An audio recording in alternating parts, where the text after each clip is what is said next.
Hello, everybody. I hope you all are doing very well. So am I. Guys, 3 दिन पहले CA final का result आया था and a big congrats to all those people who have cleared in this attempt. ये जो attempt था, ये कोई नॉर्मल अटेम्प्ट नहीं था, उससे थोड़ा अलग था and the reasons are pretty clear. पहला कि जो CA फाइनल AFM का पेपर था that was out of the box. Like teachers और फैकल्टीज का तक पेपर देख के सर घूम गया था. तो imagine what would be the situation of the students giving that paper.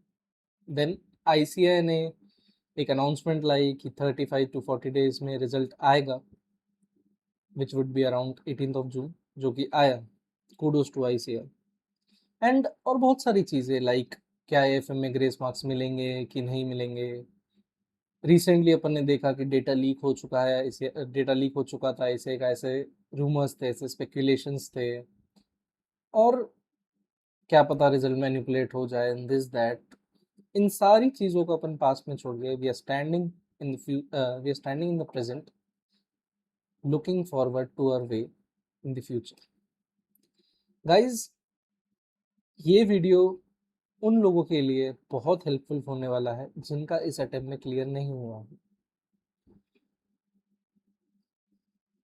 एक चीज़ समझना कि आपका कोई अटेम्प्ट क्लियर करना, उसमें कोई एक या दो चीज़ें नहीं होती. उसमें बहुत सारी कलेक्टिव ऐसी चीज़ें होती है which marks your way towards a clear successful result. उन सारी चीज़ों का राइट प्रपोर्शन में होना बहुत ज़्यादा ज़रूरी है, जो कि आज अपन डिस्कस करेंगे. ये जो वीडियो होने वाला है, ये कोई नॉर्मल वीडियो नहीं होने वाला है, like normal motivation video, like ये करना है, ऐसे करना है, वैसे करना नहीं. This video is going to be very practical, और मैं कई सारी ऐसी चीज़ें बताऊंगा आपके जर्नी से लिंक करके, ताकि आपको रियलाइज हो कि मैं कहाँ गलत था, या क्या क्या चीज़ें मेरे साथ गलत थी, एंड क्या चीज़ें मेरे को अपने इस प्रिपरेशन में for the next November 26 attempt मैं सही कर सकूं. सबसे पहली चीज़ जो मैं आपको बताना चाहूँगा वो होगी the timing of nature, which means प्रकृति का समय. हाँ हाँ सर, आपने क्या समझा है? आपने तो सिर्फ हिंदी में मतलब बताया. रिलैक्स, बता रहा हूँ. पहली चीज़, इसको मैं आपको एक एग्जांपल से बताता हूँ. आई एम श्योर सब लोगों ने महाभारत देखी होगी या कई सारे उसके सीन्स देखे होंगे. सो लगभग सबको ये पता तो होगा ही कि महाभारत में दो पक्ष थे, कौरव्स एंड द पांडवस. तो जो पांडव्स थे, they were destined to rule the kingdom of Hastinapur. But the destined rule was also written with from when they would rule. मतलब कि उनकी टाइमिंग भी लिखी गई थी कि वो कब से करेंगे. तो सर, आप जब बोल रहे हो कि जब जब जो जो होना है तब तब सो होगा, तो हम क्या करते हैं, ऐसे बैठ जाते हैं, जब होगा तब होगा. टाइमिंग जो है, टाइमिंग पे चीज़ें डिपेंडेंट है, ऐसा नहीं है. समझो इस चीज़ को. चीज़ें सही समय पे होने के लिए हमें हमारे एफर्ट्स और हार्डवर्क्स को एक डायरेक्शन में लेके जाना पड़ता है to make that things happen. वरना चीज़ें ऐसे ही हवा में नहीं होती. We have to work for all those things, but at the same time we also have to trust the timing. ऐसी है ये concept, the timing of nature. अब दूसरी चीज़ दूसरी चीज़ ये है कि लक फैक्टर. अब आप, कई सारे लोगों का ये ओपिनियन होगा कि लक एग्जिस्ट करता है. कई सारे लोग ये बोलते हैं कि लक एग्जिस्ट नहीं करता है, it's just pure hard work, your strategy and all those other things. If asked to me, मैं इस चीज़ को एक्सेप्ट करूंगा कि लक होता है, और मैं ये आपको बताऊंगा कि लक कैसे होता है and how does that works for you. सबसे पहले मैं आपको एक लक का एक डेफिनेशन बताता हूँ. which would make your minds to think again. Guys, luck for me is something which is an accumulation of your unnoticed, unrewarded hard work at the times where you worked hard, you didn't got the results and still worked. इसका मतलब ये कि luck accumulation है उस समय के hard work का जब हमें कोई रिजल्ट नहीं मिला, कोई फेवरेबल चीज नहीं मिली जो हम चाहते थे. जस्ट एज इन हम टाइमिंग के भरोसे नहीं बैठ सकते, जो मैंने अर्लियर बताया था. हम लक के भरोसे भी प्लेन नहीं बैठ सकते. मैं आपको ये नहीं कह रहा हूँ कि लक के भरोसे बैठ जाओ, नहीं. हार्डवर्क का कोई सब्सटीट्यूट नहीं है, कोई ऑल्टरनेटिव नहीं है. It's just this one thing that help me to work harder. So अगर आपका इस अटेम्प्ट में क्लियर नहीं हुआ है तो सिंपली एक चीज है कि आपने जो हार्डवर्क किया है वो अक्यूमुलेट हो चुका है in the form of luck, and I'm pretty sure कि with all the other things in the right way, that luck, that accumulated unrewarded hard work would make sure that you get a successful result in the next attempt. And it will happen, it will surely happen. Just trust the timing and be consistent with the hard work. तीसरी चीज थोड़ी psychological चीज है जो हमारे which is in our hands to correct. Fear of failure and second thing over thinking. दोनों चीजों पे अपन बात करेंगे. पहले अपन बात करते हैं फियर ऑफ फेलियर कि क्या पता मैं हार जाऊं या मेरा अटेम्प्ट क्लियर ना हो या मैं फेल हो जाऊं, कुछ भी रिजल्ट ना आए. ये भी जो फिनोमेना है ये सबके साथ होता है, सब में ये थिंकिंग होती है कि क्या पता जो रिजल्ट है वो मेरे फेवर में ना आए या फेवरेबल ना है. तो गैस इसका मतलब क्या ये बनता है कि मैं एफर्ट ही ना करूं? बिल्कुल नहीं. सी, जब जब आप रिजल्ट ओरिएंटेड रहोगे, जब जब आप रिजल्ट के बारे में सोचोगे, तब तब आपके माइंड में फियर ऑफ फेलियर आएगा. ठीक है, सिंपल चेन बताता हूँ आपको. मैंने सोचा कि जब जब मैं मैंने सोचा कि भाई मैं सी फाइनल निकालूंगा, फिर मैं ये करूंगा, फिर मैं वो करूंगा, ऐसा ऐसा ऐसा. ठीक है, अब जब अपनी ये चीज सोची, which is a good thing, obviously सबको ये सोचता है कि मैं सी बनने के बाद क्या क्या नहीं करूंगा. मैंने खुद सोचा. इससे जुड़ के एक और चीज आती है कि क्या पता मैं क्लियर ना करूं या मैं सक्सेसफुल ना रहूं, मैं फेल हो जाऊं. अब ये जो सारी चीजें हैं, ये चीजें हमारा जो एफर्ट है, हमारी जो हार्डवर्क है, उस पर एक स्टॉप लगा देती है, एक ब्रेक लगा देती है, क्योंकि हम एक नेगेटिव जोन में चले जाते हैं कि निकलेगा नहीं निकलेगा, क्या करें, this that and every other thing. तो जब जब आपके दिमाग में ये फियर ऑफ फेलियर वाली चीज आए या कुछ या इससे रिलेटेड कोई भी चीज आए, जस्ट आप खुद को अपने रिजल्ट से डिटैच कर देना. लाइक आप ये मत सोचना कि रिजल्ट में क्या आएगा, आप बस इतना सोचो कि मेरे को आज क्या करना है और क्या मैंने वो चीज की है. अगर आपका जवाब हाँ आता है तो just be relax,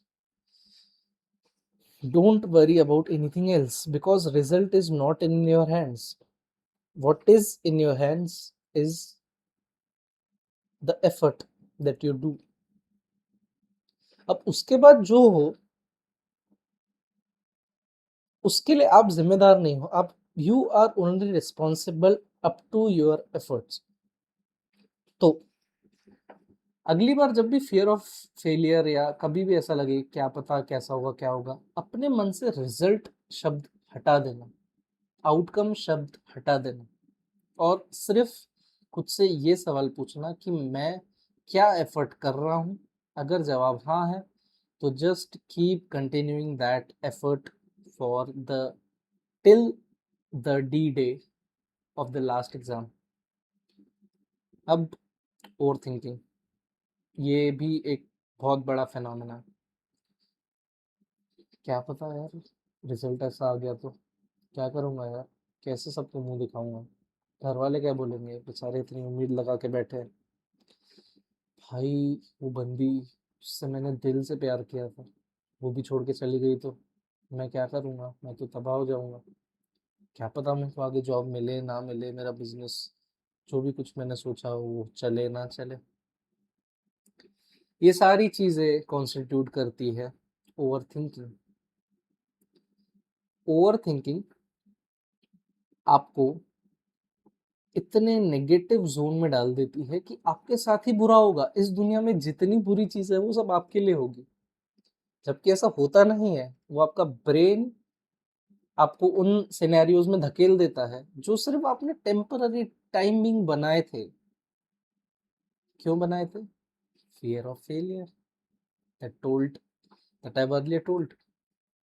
Everything is linked, guys. Everything is linked. Just sit and listen. So, इतनी सारी चीजें सोचना उस मोमेंट पे is simply not valid. Is simply not valid. Guys, एक चीज होती है अपने ब्रेन में which is known as dopamine. Dopamine क्या करता है? It is responsible for keeping your motivation, keeping your desire to work high. Okay. तो जब जब ऐसी सिचुएशंस होती है, वेरी फोकस सिचुएशंस, तब हमारा ब्रेन जो है वो लो डोपामिन चीज़ों पे ज़्यादा रिलायंट हो जाता है। लो डोपामिन चीज़ें मतलब कि जिनके लिए एफर्ट नहीं करना पड़ता, बट वो हमारे ब्रेन को एक ऐसे जगह पे डाल देती है जहाँ पे हमारा प्रोग्रेस रुक जाता है।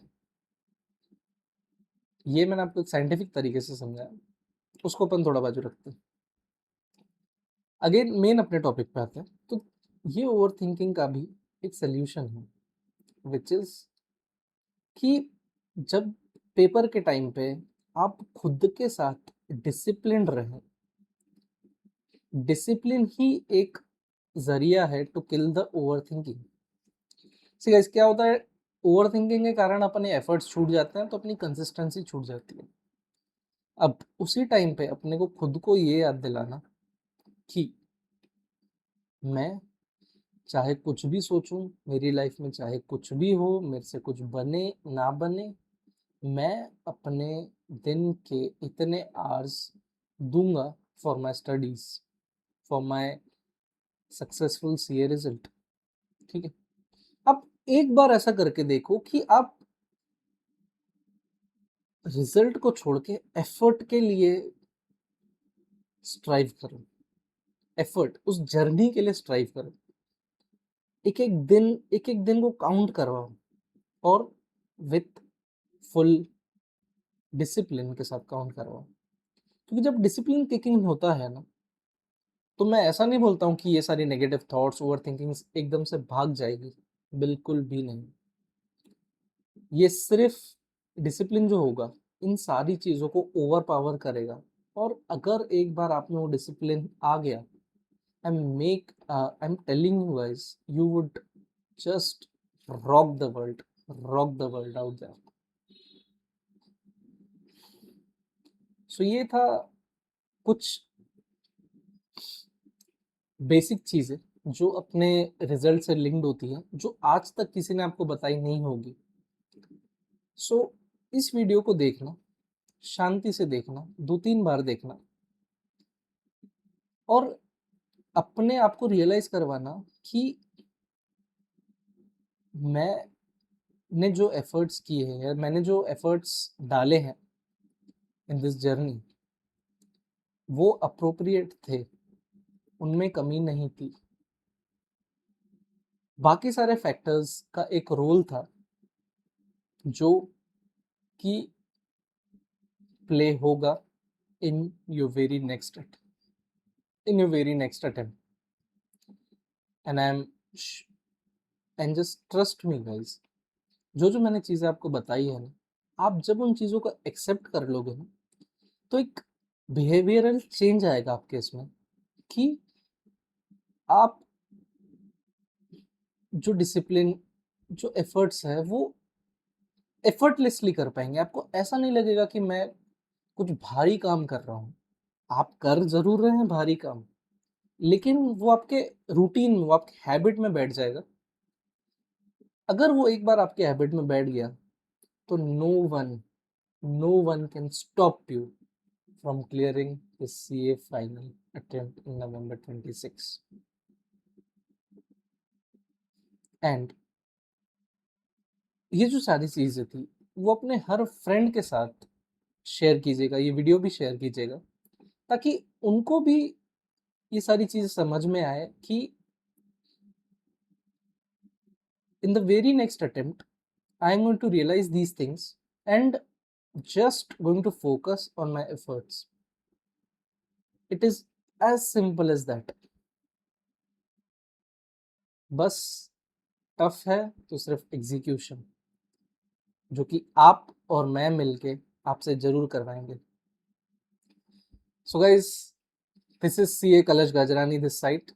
I am going to be your CA final AFM faculty, and in AFM subject आप निश्चिंत रहे कि भले ICAI कितना भी टफ पेपर लाए या कुछ भी लाए, अपन सारी चीज़ों के लिए प्रिपेयर्ड रहेंगे। पढ़ाई से रिलेटेड तो रहेंगे, लेकिन मैं आपकी उस हर चीज़ पे टच करूँगा जो आज तक अनटच्ड रही है, like the things that I have told earlier in this video. So guys, just trust me and believe this one thing that I'm going to say you now, that the best of you is yet to come. Just keep working hard, just keep making your efforts, and everything would be in your way. So दोस्तों, ये video अपने हर उस friend, brother, sister, loved ones के साथ share कीजिएगा जिनकी आप कदर करते हैं और जिनको आप चाहते हैं कि वो सक्सेसफुल रहे अपने आगे के सीए फाइनल, सॉरी आगे आगे सॉरी अपने अगले अटेम्प्ट में। Thank you guys.